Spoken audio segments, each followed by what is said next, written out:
Yo, what is going on, Cover One crew? Welcome back to the show. Y'all know what time it is. It is Mock Draft Monday. And, we've been going through a lot of these picks. We've done what? Pick 1, 3, 5, 7, 12. Now we're going to go pick number 10. Let's do this. As training camp is opening up, things are going to get interesting. And I'm extremely excited about this fantasy football season. I think this NFL season is going to be so much fun. So what do you say we dive into pick number 10 on this Mock Draft Monday? So y'all know the rules. It is the same as it always is. 12-team half PPR snake, 15 rounds, no kickers, no defense. I am taking pick number 10, and let's waste no time with the business because, okay, we're going to see. So, you see a lot of these half PPR leagues in this, this app, and they are pushing a lot of the wide receivers early and often, and I have been, bucking the trend a lot. Did a lot of wide receivers on the last one. Here we got Puka, Marvin Harrison Jr., and we got all these wide receivers, but you know me, man. If Breece Hall falls to me in the 8th round, it's like, winning the lottery.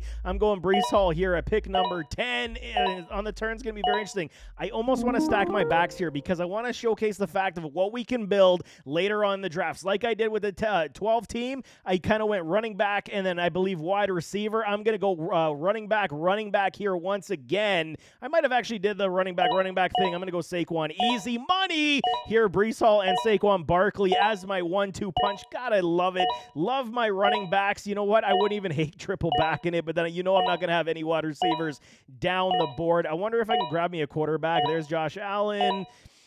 Hurts and Mahomes, boy, they're talking fatty Mahomes is what they're saying, but don't sleep on this offense, man. They're going to be very high octane and explosive when it comes to the wide receiver, so I could snag myself a Mahomes. Don't typically take my quarterback that early, or I go and double dip. Take myself a Stephon Diggs with a Michael Pittman. I would not hate that whatsoever. Running backs already, we can see there's still lots, but it's going to get picked clean by the time it comes back, so it could even be smart. I go wide receiver here, take my quarterback and hope for the best, but it's an interesting situation. I think I'm going to go Stephon Diggs.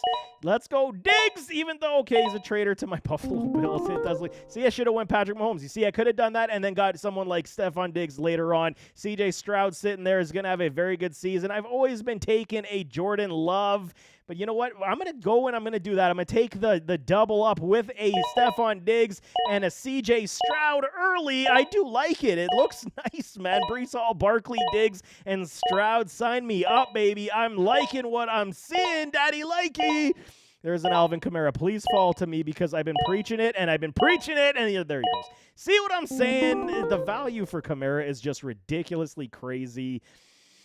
And I love it. There's David Montgomery, DeAndre Swift. There's 2 running backs we can definitely have as well. Coming back, T. Higgins, Keenan Allen. I don't hate that either. And because I don't have need a quarterback, I can definitely go in other directions. Kyle Pitts, I do like this year with a Kirk Cousins as well. It's very interesting. So many choices. It's like Christmas. And I'm going to go a little David Montgomery. I like the touchdown upside even with a Gibby. I'm a big fan of Gibby. And I think that, even David Montgomery is still going to get a lot of his touches. There is no question in my mind. Keenan Allen, I'm a little skittish on, but I do like the value here in the 6th round. How is it going to look with somebody like a Caleb Williams? They're going to have growing pains. Y'all know this. Or do I go and get myself a tight end like a George Kittle, or do I wait on that as well? I think I'm going to go with Keenan Allen. It isn't the best scenario where it's Diggs and Keenan, where I would have liked to have had maybe a better wide receiver at that point. I don't want to say better wide receiver because we know Keenan is still elite talented. He's coming off one of his best campaigns as an NFL pro, but how is it going to look with Caleb Williams in this offense? I know a lot of people are very bullish on it, suggesting the fact that Caleb is going to, put up massive numbers in Chicago in year 1.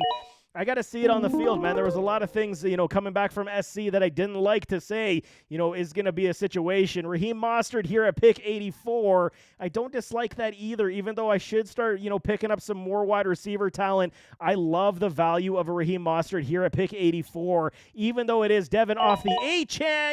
He's going to get a boatload of carries. Mostert's coming off a season where he was the running back too, and I don't foresee a whole heck of a lot of that changing. David Njoku potentially. is a good tight end as well. I need another wide receiver, as I did go running back heavy. DeAndre Hopkins, Brian Thomas, Keon Coleman. You know, I got to get it. There's Christian Watson. See, I do believe there is so much more depth at your wide receiver spot that you can absolutely take chances on top end running backs and wait down the board, man. David Njoku, I don't like taking my tight ends that early either. I can absolutely wait a couple more rounds. Deontay Johnson is one of these guys that's very interesting. Heavy PPR upside guy for me. Jackson Smith-Njigba, I think, is a good one as well. I hope he could come back to me, because then I go Deontay, get the PPR upside from Deontay. I'm hopeful in a Bryce Young this year. I'm not going to lie. I'm maybe a little higher on Bryce Young this year than I was last year, and I think that they could potentially have some. There goes Jack Smith-Njigba. Damn it! And there goes Christian Watson. So you understand, this the computer does know the value trends, absolutely, and it does make it a lot harder as you go down the board when you want to get, like, every single one of your players you're not going to get, obviously, but at least there is potential. Dallas Goedert, Hawkinson, coming off the injury, don't like it, so I'm going to wait. Hopefully, Pat Freiermuth has been my money tight end that I've been getting down the board over and over and over again. Cortland Sutton, how can we trust it with the running back quarterback room that they do have in Denver right now? Khalil Shakir, absolutely one of these guys getting down the board. Do not dislike. But again, here we have 4 running backs, and now if you're at the point you're talking value, why am I going to reach on a wide receiver when there is high-end potential in these running backs like a Brian Robinson? I do like that as well here in the, ninth round? Late ninth round is absolutely stellar value for that as well. Cortland Sutton is sitting there. Romeo Doubs, Curtis Samuel's a good one. Khalil Shakir might go up a board for me as well. Tight end time. I think we could take a Pat Freiermuth here as well, here in the 10th round. It's good value, man, and there is high-end potential. I don't think I have any other Pittsburgh Steelers. See, man, I'm doing it well here, not picking similar players from similar teams at the, running the skill positions, I should say, in that way. And if Khalil Shakir fell to me, that would have been fantastic. He did not, so now I'm hurting. And again, so it is at that point where I did, I should have probably took some wide receivers early on a little bit more. But now we can find the value trend that I'm talking about, okay? Mike Williams, I'm not a fan of. I do like Xavier Legette. Is he going to be the, hot dog? We'll see. Josh Downs without an AD, I would have been all over that. But, I mean, the value here is very much on the, lower end where I would be reaching for a lot of these guys. There's J.K. Dobbins, going to do a video about them pretty soon. I'm telling y'all, he's going to be a good one. But I do like me some, Josh Palmer. I think he's being very much undervalued. Going to reach a little bit. Wanted to get him before. I mean, it doesn't matter the value because only it was Mike Williams and the rest of the guys on the top end scale. Josh Downs, Franklin could be interesting. Just want to see what quarterback that they do possess. I'm still in on Jahan Dotson quite a bit. And then there's Wicks at the bottom. He's getting a lot of praise from a Jordan Love. Feeling the love for Love. He's getting a lot of praise from him as well. There's some running backs we can wait on as well. So you know what? I'm going to go for it, man. Rashid Shaheed is one of these guys I know a lot of y'all like. I'm just not all in on him at this point because I think he's going to miss a couple games. He's going to hit huge, and then he's going to miss a couple games. I just think that's kind of going to be his MO. Very much matchup determined this season once again in this Saints offense. There goes JK. Should have maybe even done that instead and let Gabe Davis fall to me or even come back with a Jahan Dotson. Would have changed the board just a little bit in that sense. There's Antonio Gibson.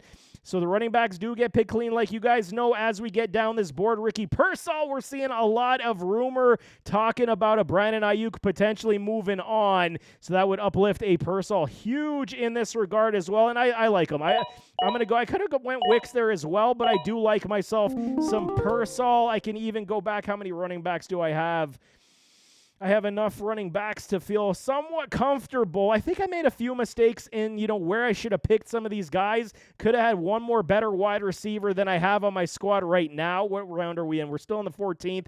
Going to go a little bit early on a Darnell Mooney, and then I'll try to come back here with another running back. Hopefully it's Khalil Herbert, and I'm happy with that one as well. If we're getting Khalil in the last round of our drafts, that's all money for me, no question about it, but he might not make it back to me as we see the running backs going. Henry, we got one more. There goes Khalil Herbert right there. Took my guy, damn it. But here's the other one, Audric Estime. So we're hearing a lot of rumor right now that Javonte, I call him Vontae, he is going to be potentially released as a cap casualty. He's fighting for his job with a P. Ryan at this point, so that suggests that Estime is one of these guys that this team does love a lot, so I will go Estime as my final running back.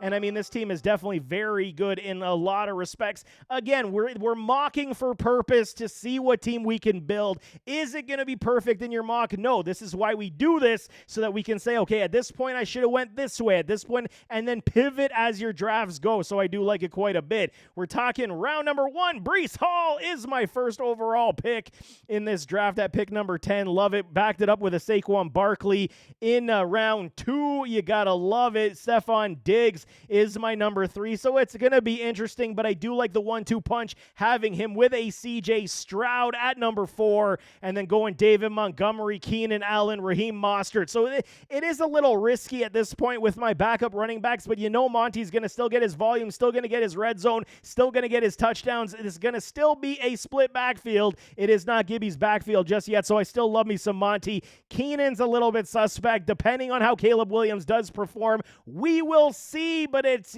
Keenan Allen. He can uplift a rookie passer without question. Did it with Justin Herbert, so I think that's kind of where they're hoping it's going to go down the trend as well in Chicago, that Keenan can uplift this rookie quarterback. Raheem Mostert coming off his number 2 season in fantasy football. Yes, this does bode for injuries. Injury concerns this year. We're Devin off the A-chain. A-Chan can absolutely be the lead back in Miami. Then you got a Deontay Johnson potential. Good high-end PPR upside with a Bryce Young. I'm hoping that Bryce is going to showcase it. He's looking good so far in OTAs. We'll see how he does in training camp. Brian Robinson as another running back. Then Pat Freiermuth, the Mr. Consistent in my drafts. Like I said, you can wait, man. And are you going to get potential top-end numbers from a Pat Freiermuth? Maybe not, but at least you're going to be competitive, and especially in the red zone with Russell Wilson, with Justin Fields, like I've been preaching. I love me some Pat Freiermuth anywhere from 10, 11 round. Absolutely love it. So then I had to come back and stack my wide receivers, give myself some more depth. I'm taking a lot of chances here. Josh Palmer should see a heaping of target share in this offense because he's got the best chemistry with a Justin Herbert without question. Gabe Davis, can he be, uplift his career with a Trevor Lawrence coming from Buffalo, fix his dropping problem? We shall see. He's back in Florida. Maybe being back at home is going to be very good for him, man. Ricky Pearsall taking a rookie flyer on it just in case the Brandon Ayuk trade does happen. Pearsall will likely slot in right away. I mean, the 49ers drafted him in the first round. Do you want him sitting on the bench? I mean, I think this could absolutely bode very well. And then you got Darnell Mooney, who's been Mr. Consistent for me at the later ends of my drafts in most of these. And then finishing off with an Audric Estime. If, this pans out where they release a Javonte Williams from this club, Estime absolutely will get a key role in this offense. And we know what he can do. He's a very similar skill set to Avonte in that sense as well. Big body, bulldozing, punishing running back that these Broncos definitely will have to lean on the run a lot this year, especially with the quarterback situation that they do have. So there you have it. That is Mock Draft Monday, round number 10, or pick number 10, I should say. It's a decent team. I did take some chances. I do got some high-end talent, but I did take a lot of chances later on, so I'm likely going to have to revamp a little bit on the waiver wire and hope some of these late-round flyers do pan out, but I do like that squad as well. A lot of high upside, and if guys like Diggs and Stroud can get on the same page, it could be an absolute home run for that wide receiver core on my team, no question. But nevertheless, as always, don't forget to hit that like button, hit that subscribe button, jump in those comments. Give me your thoughts. What do you think of this team? In, out, what would you change? What do you not like? Throw it in the comments. We can definitely talk it out, but we'll see you next time. I am out.